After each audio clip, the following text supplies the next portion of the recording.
Hello, hello, Aris Collective. Kamusta po kayong lahat? Ako po ito si James from James Tarot PH. Ito po ang inyong July Manifestation Reading. Aalamin natin kung ano po yung kaganapan sa mga minamanifest mo, paano mo siya makukuha at ano yung mga naghihintay sa yung darating this time. Okay? But first, ihanda mo na Aris ang iyong isang tanong para po sa ating isang tanong, isang sagot. Kung meron kang one question at gustong gusto mo siyang masagot today, hawakan mo yan at sa dulo po, sasagutin natin yan by using these cards. Okay, let's begin. Holy Spirit, Spirit Guides, give us the messages for Aries today. Inhale and exhale. Your cards for the month. Ooh, nice, nice, nice. Siya nga pala mga Aries, maraming salamat po sa lahat ng mga hindi nag-i-skip ng ads, nagla-like, nagko-comment, at patuloy pong sumusuporta sa atin every time po na meron tayong libreng reading para po sa inyo. So keep on liking, keep on commenting, and thank you for not skipping your ads. Yan lang po talaga yung makatulong sa atin. So thank you po. So, in the background of your reading, meron kang the King of Pentacles. May malaking pagpaldo na minamanifest mo this time. Meron sa inyo nag-manifest na sana umunlad na yung negosyo, makabawi ako sa kita, or makaipon na ako dito. Meron ako narinig nag-manifest na sana maging stable na, sana maging regular na. Sana magkaroon ako ng malaking kita dito. Sana mabenta ko na. Parang ganun eh. Meron kang mga minamanifest sa ganyan. And gusto mo na hindi ka na magpagod or hindi ka na mahirapan sa inaasikaso mo at tumubo siya ng maayos. Kasi gusto mo nang wag mamroblema pagdating sa kita, pagdating sa pambayad buwan-buwan, pambayad sa utang, sa mga bills, di ba? Kaya ramdam ko dito yung pagnanais mo, pag-manifest mo na sana pumaldo ako dito sa bagay na ito, makuha ko yung bayad, matapos ko yung kontrata, makuha ko yung trabahong yun kasi alam ko pag nakuha ko yun, ano na ako, stable na yung kita ko eh. So, congratulations sa mga nag-manifest na ganyan dahil malaki talaga yung frequency at na-magnetize mo ngayon yung pagpaldo this time. Okay? So, in your core energy, ito yung current situation mo. Meron kang the two of wands. Meron kang pinaplano, paabante, no? Meron kang gustong subukan, sabi mo, kapag to ginawa ko, maaaring pumaldo ako. Maaaring tumaas yung sweldo ko or tumaas yung kita ko. Naghahanap ka ng pinaka-effective or pinaka-realistic na paraan at gusto mo nang kumawala sa comfort zone mo. Sabi mo, paikot-ikot lang ako dito, pare-pareho lang araw-araw, ilang taon na. So, parang gusto mo nang makabawi sa buhay. Kaya ngayon, nandito ka sa gitna ng pag-iisip or pagpaplano. Naririnig ko, sabi ng yung spirit guides, sige, planuhin mo lang yung mabuti. Ilakad mo, i-plancha mo ng maayos para kapag tumulay ka, dire-diretso. Sabi dito, kung meron ka mang mga dapat kompletuhin na certificate, documents, kung meron ka daw kailangan kausapin, paghandaan mo ito, no? Either maglalabas ka dyan ng pera para maasikaso mo yan. Syempre, ganoon talaga. Mamumuhunan ka para sa isang pagbabago, di ba? Some of you nagbabalak na umalis ng bansa or lumiban ng ibang career path or ibang trabaho, ibang lugar. Itong ginagawa mong move or plano talagang kaching-kaching ang papalain mo, no? The two of wands, you have the world card. Yes, yes, yes, yes. Nako, meron ka makukumpleto this time, no? Para makukumpleto mo na yung plano, makukumpleto mo na yung ginagawa mo ngayon, malapit na yung ending na yan at lalarga ka na. Both cards are telling me talaga na meron sa inyo babiyahe this July. Ano? Kung sino man po sa inyo nakaresonate dito, talagang ganap na ganap, confirmed, yung biyaheng pinaplano mo, mangyayari. Malawak ang mundo, kaya wag na wag mong ikukulong ang iyong sarili sa isang nakasanayan. Panahon na to for you to Really, step out there, go out there, explore and see kung ano yung para sa'yo, kung saan ka papaldo, no? Huwag mong hayaang nandyan ka lang sa maliit na espasyo. Marami ka pang pwedeng gawin. At simula na to ha, ng tagumpay mo dahil sa mga bagong adventure or bagong experiences na tatahakin mo this time. Congratulations, okay? So, mga Aries, ano ba yung mga minamanifest mo? Naku, ito na yung great time. Ito yung right timing para isulat mo sa baba yung manifestation mo. Marami na nag-comment sa akin na simula nung nagsulat sila, nagaganap. So, you too, magsulat ka na ng iyong minamanifest. It will happen to you this time also. Okay?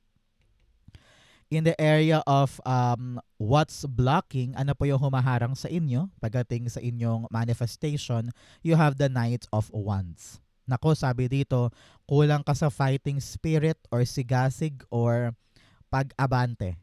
No? Panahon to para maging explorer ka, maging experimental, sumubok, sumugal, sumabay, mag-try. Napakasimple, no? So parang ngayon, ang problema mo this July ay yung parang takot. Takot na, ay wag na lang, nakakaano pala yan, wag na lang, parang hirap-hirap, hindi ko ata kaya yan, wag na lang, wag na lang, wag na lang. Marami kang pag-atras kaysa sumubok, no? So panahon to, Aries, para maging palaban, sabihin mo sa iyong sarili, kaya ko yan, sige, subukan lang natin. Maaaring yan na yon, maaaring ito na yung moment ko, ganyan. So, your determination to make things happen, yun ang dapat mong dagdagan or dapat mong i-prioritize this time. Okay? Knight of Wands, the Four of Pentacles. Yes, masyado ka nakahalokip-kip. Ibig sabihin, masyado mong pinoprotection na ng iyong sarili.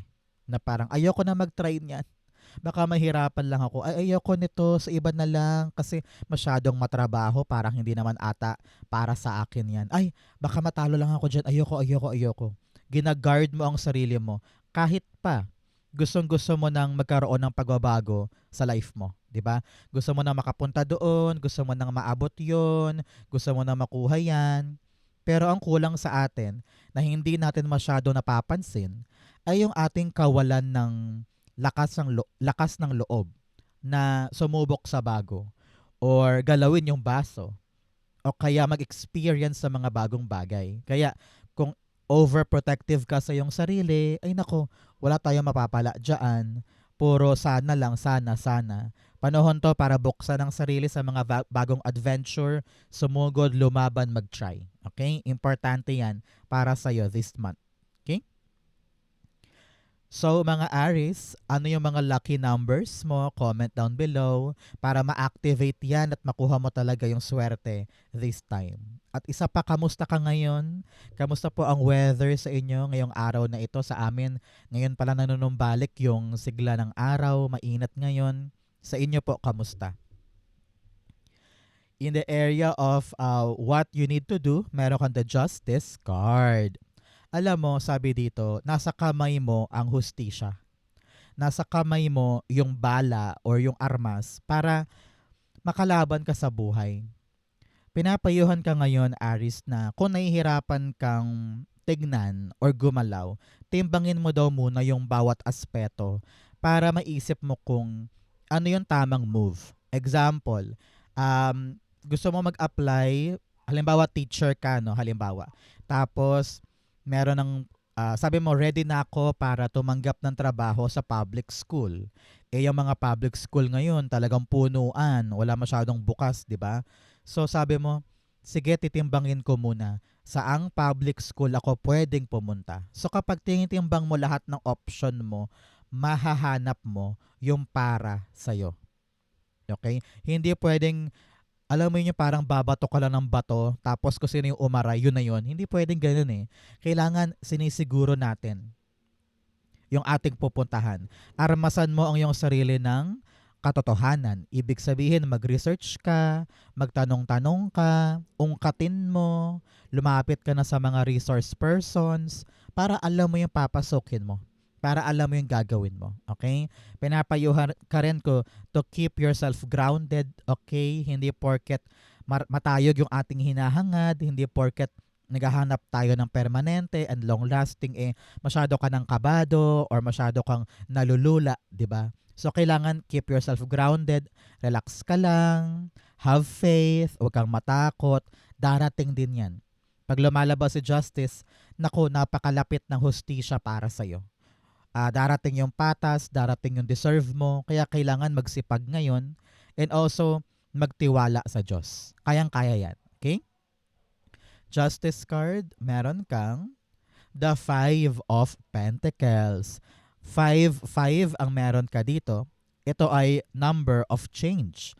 Pagbabago, no? So yakapin mo this time yung mga pagbabago sa buhay mo base sa katotohanan na meron ka. Halimbawa, na-realize mo, ay, teacher ako pero puno yung mga public, talagang wala akong mapasukan this time. Kahit pasado na ako. So, anong gagawin natin? Para hindi tayo malugmok doon sa struggle, hahanap tayo ng ibang diskarte. Hahanap tayo ng ibang ruta na base sa ating reality, posible. So, doon ka pupunta para makalaya ka sa iyong struggles. Sabi dito, huwag mo laging isipin na, hala, talo na ako, hala, wala na ako magagawa, hala, forever na ako dito. No. Palaging may solusyon pagdating sa paghihirap. Palaging may paraan kapag ikaw ay nag-i-struggle or ikaw ay nalulugmok dyan. Kung hindi mo kayang tumayo, there will be other people to help you. Kaya huwag matakot humingi ng tulong, ha? Nang sa ganon, makalaya ka na dyan at magawa mo na yung tama. Okay? In the area of what you need to focus on, meron kang the Five of Swords. Ang sabi dito, wag mo nang isipin pa yung mga nangyari noon. Oo, lalo na yung mga halimbawa, nasigawan ako ni boss, pinahiya ako ni ganto, inaway ako ni ganyan, umiyak ako dito, napuyat ako sa wala dito. Okay na yun. Huwag ka na magpaka-bitter doon, no? May mga laban ka na hindi mo dapat patulan. May mga gusot, may mga conflict noon na hindi mo na dapat pang, alam mo yun, bigyan ng oras kasi hindi worth it eh. Mag-focus na lang tayo sa mga problema nating pansarili at yung mga nababasa mo sa social media, yung mga napapanood mo, wag mo masyadong dibdibin, wag mo masyadong ihalo sa buhay mo. Kasi nga punong-puno na yung kamay mo, 'di ba, na mga responsibility. Pati ba naman yung mga problema online ay didibdibin mo maghapon, 'di ba? So make sure na pinipili mo ngayon kung ano yung kapaki-pakinabang kung pagtuunan ng pansin at ano yung hindi. Para nang sa ganon maging worthwhile at maging diretso yung aking pagtutok sa mga bagay-bagay. Okay? So wag ka nang paapekto. Hayaan mo sila. Ang importante ikaw, umaandar ka, umaabante ka. Yun ang importante. Okay? Five of Swords, the Eight of Wands. Yes, focus lang daw tayo sa isang bagay ngayon. Alam ko na maraming tao sa paligid mo nangingialam, puro dada, puro utos dito, utos dyan, or puna dito, puna dyan. Ganun talaga ang buhay. Maraming inggitero, maraming mga palaaway, maraming mga toxic, 'di ba? Pero sabi nga dito, just focus lang doon sa importante sa iyo at kapag 'yan ang ginawa mo, sisimple ang buhay, gagaan ang buhay. Kasi nga sa isang bagay ka lang nakatutok at hindi mo na iniisip pa yung iba. So, 'wag mo daw pahirapan ang sarili mo. Nasa tamang ruta ka naman daw with the Eight of Wands eh. So do not worry. Kayang-kaya yan and just be, be aware kung ano yung valuable sa'yo. Okay? Importante yan. In what's coming in, meron kang desert passage. Trust there's a divine plan. Oh, tamang-tama to para sa'yo. Ikaw ba'y nahihirapan na at parang feeling mo hindi ko na kaya or gusto ko nang kumawala sa aking comfort zone? Maniwala ka. Itong mga bagong gagawin mo, may plano sa'yo ang Diyos. Kaya ka siguro nag-iisip ng pagbabago, gusto mo ng umasenso, gusto mo na magkaroon ng long-lasting, ng permanente. It's because binibigyan ka ni God ng magandang direksyon. Sabi niya, panahon na ni Aries para talagang matumbok niya yung gusto niya. Siguro ngayon hindi mo naiintindihan kung ano yung ginagawa mo, clueless ka, masyadong malabo. Pero si God, malinaw sa kanya yung plano niya para sa'yo. So kumapit ka doon, magtiwala ka doon at huwag ka masyadong matakot. Okay? In what's coming in, meron kang the Page of Swords. Sabi dito, darating ang isang magandang balita. Okay? Bantayan mo yung cellphone mo ha, through text, chat, email, or talagang pupuntahan ka para sabihin sa'yo itong magandang balitang ito. Itong balitang to, hindi lang siya basta inaasahan eh. Narinig ko dito parang nagre-require siya ng kahandaan in your part na dapat yung sapatos na yan, nakashine na yan. Dapat yung bag na yan, ready to go yan. Dapat lagi nandiyan yung mga papeles, dokumento, para kapag dumating yung balita, takbo agad. Parang ganun eh. So, ito yung panahon na magpe-prepare ka sa pagdating ng balita na tutulay sa yung kaching-kaching. So, be prepared. And kahit siguro hindi ka pa ganun kaalam, syempre marami ka pa rin mga bagay na hindi mo pa gets ngayon. Pero kung ready ka, kayang-kaya mo namang aralin yan along the way. So wag ka matakot, okay? Page of Swords, the Wheel of Fortune. Wow, wow, wow, wow. Napakaganda. Yung tawag, text, email, or good news, magpapabago ng kapalaran mo. Maaring new schedule ka na ngayon, bago na yung galawan mo, or yung akala mo mahirap, akala mo hindi mo kaya, biglang dadali. Yung nakabinbin, biglang bibilis, no? So ngayong July, mararamdaman mo na favorite ka ni universe. Mararamdaman mo na wow, umaayon sa akin, pabor na pabor yung scenario. Kahit na hindi mo naman alam kung ano ba yung ginawa ko, bakit biglang tumama, bakit biglang gumanda. Hindi mo alam kung ano yung ginawa mong tama, pero wow, pasok na pasok, di ba? So congratulations, the wheels are turning in your favor, kaya wag matakot lumaban. No? Sabi dito, seize the moment, gamitin mo yung chance na to para lalong umunlad at talagang makuha mo yung paglago this time. Congrats, congrats, congrats. Manlibre ka soon, okay? In your divine messages, meron kang confidence is your key to success. Naku, magpakatapang ka lang, believe in yourself. Hindi pwedeng nakahalok kip-kip, hindi pwedeng takot lumaban. Naku, yan ang kalaban mo ngayon. Yang iyong panliliit sa iyong sarili. Lagi mo isipin kung kaya nila, kaya ko. Kung magaling sila, magaling din ako. Kung nakalagpas sila, nakalagpas din ako. So, believe in yourself, everything will be fine. Okay? In your divine messages, the Two of Pentacles. Sabi dito bilang payo ha, balansehin ang buhay, huwag kaligtaan magpahinga, matulog, yung day off kung kaya mo, gamitin mo yan para sa bahay lang, matulog lang, o kaya ipamper ang sarili. Huwag mo rin daw kalimutan na unahin ang sarili mo. No? Alam ko, workaholic ka. Alam ko, palaban ka sa buhay. You're very ambitious, you're very fiery, you're very competitive. Pero sa proseso na yun, huwag kalimutan yung balanse. Okay? Bigyan ng time yung sarili mo dahil deserve mo naman yan. At huwag mong laging sabihin na kailangan trabaho lang ng trabaho, no? Kasi mapapagod ka diyan, bo-burnout ka.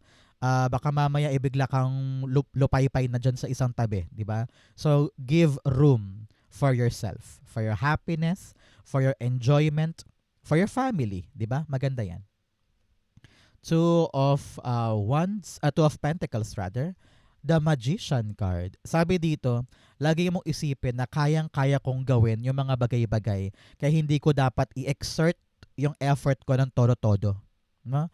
Maraming sa atin yung para bagang kaya naman, nagagawa naman, pero nagdodoble effort ka. Ginagawa mong 200%, ang kailangan lang naman sa'yo, 50%. Nag-overtime ka ng sobra-sobra para lang patunayan sa kanila na kaya mo. No? Halimbawa, nag-online selling ka. Usually, ang online selling mo 2 hours pero ginagawa mong 10 hours. Kahit hindi naman ganun kalayo yung difference, di ba? So, ngayon, kailangan nating i-preserve yung ating energy. Kung ano lang yung kaya-kaya. And believe in yourself na sapat na yun. Para nang sa ganun, may time pa ako para sa ibang bagay. Okay? In your fortune, meron kang Cup. You should accept valid criticism. Ngayon, sa mga pinapatubo mo, sa mga pinapaunlad mo, dapat matuto kang makinig. Dapat matuto kang harapin kung ano yung reality, Nang sa ganon, alam mo yung kilos mo forward. Okay?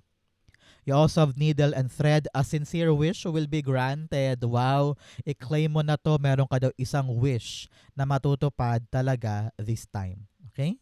You also have key. Successful outcome to your problems. Isang malaking sign ito na kukunin mo na to.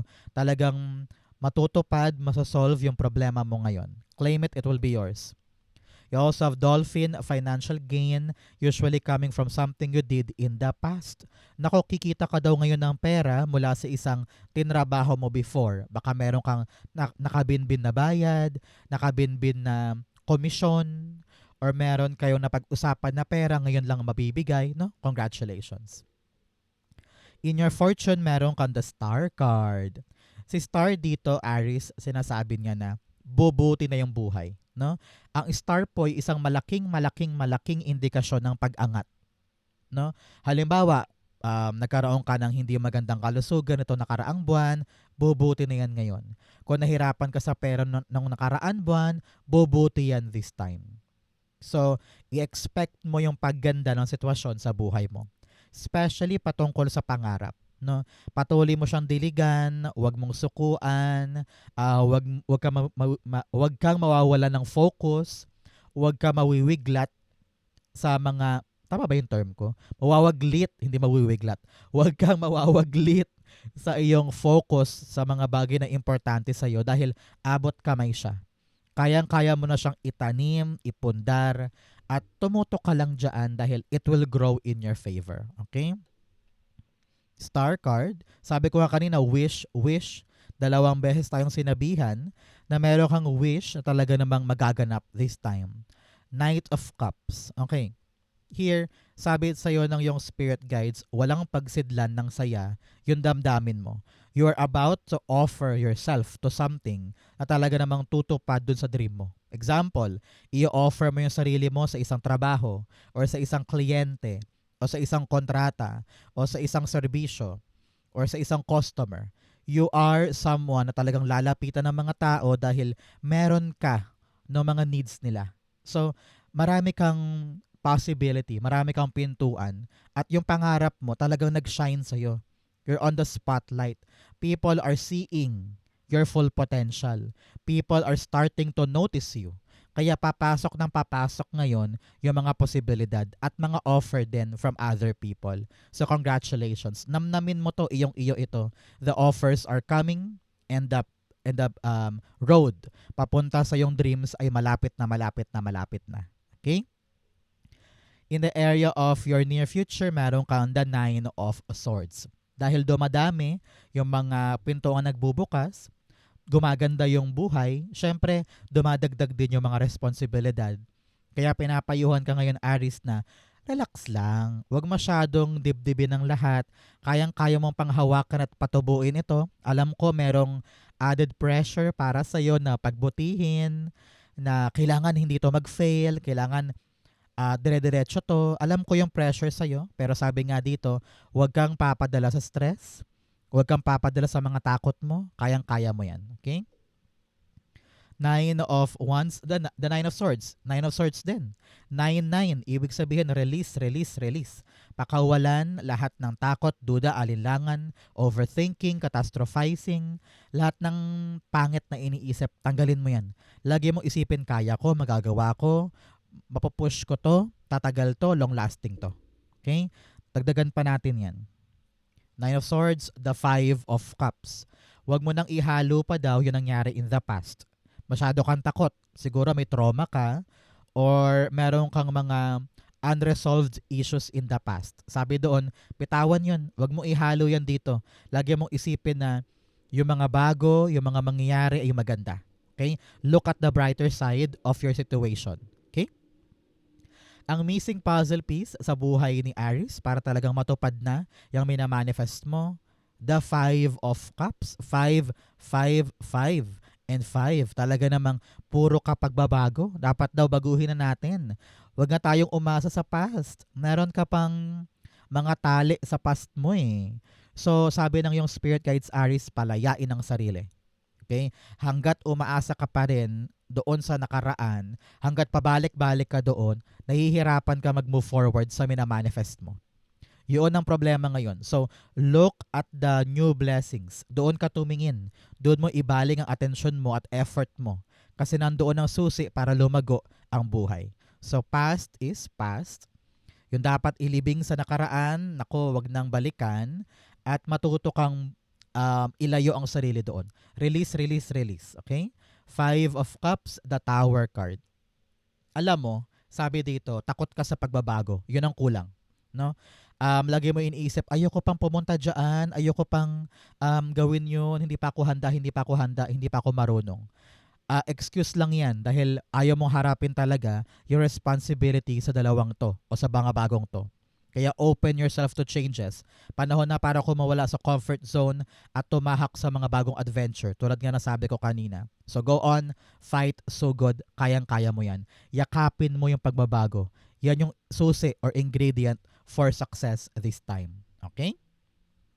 So Aries, dumako na tayo sa yung isang tanong, isang sagot. Pumikit ka na dyan. Isipin mo na yung one question mo. Inhale. And exhale the answer to your question. You have 8 of Cups, the Lover's card, and the 6 of Wands. At the bottom, you have the Knight of Wands. Meron kang exciting opportunity, pintuan, or chance sa buhay mo. And you're asking yourself kung dapat ko bang kunin, dapat ko bang puntahan, dapat ko bang i-risk. Ramdam ko dito na panahon na para umalis ka sa mga bagay, tao, lugar, depende sa question mo, na hindi ka na masaya, na hindi ka na maligaya, na parang feeling mo, you know what, I need to evolve, I need to find my own place, I need to find my own happiness. At dito susubok ka ng mga bagong bagay. Sayo mo, try lang natin, subukan lang natin, baka dito na ako umasenso. You will love this, you will defend this, you will choose this. Papanindigan mo to. Okay, kailangan mahalin mo yan ng buong buo, itong bagong gagawin mo. Dahil hindi ka naman pwedeng magsayang lang ng oras, panahon, pagod, pera, di ba? So dapat kung susugal ka man ngayon, meron kang bagong gagawin, kailangan mong panindigan yan, kailangan mong kapitan yan, hindi ka mag-quit, hindi ka bibitaw, hindi ka aatras, at kapag ganun, panalo ka. Okay? You will succeed in this move. You will succeed in this new adventure or new trabaho or new endeavor sa buhay mo. Kung ano man tong bago na mamahalin mo, diyan ka talaga magiging panalo. Okay? If you're waiting for a yes or no, the answer is yes. Okay? Iyong maganda yan, papaldo ka dyan. Okay? So Aries, yan po ang yung isang tanong, isang sagot. Ganon din po ang inyong July manifestations. Sa po kayo nakaresonate, comment below. Babasahin ko po yan. Thank you Holy Spirit, Spirit Guides for the clarity for today. Thank you mga Aries for watching hanggang dulo. I love you. This has been James for James Taro PH. God bless everybody.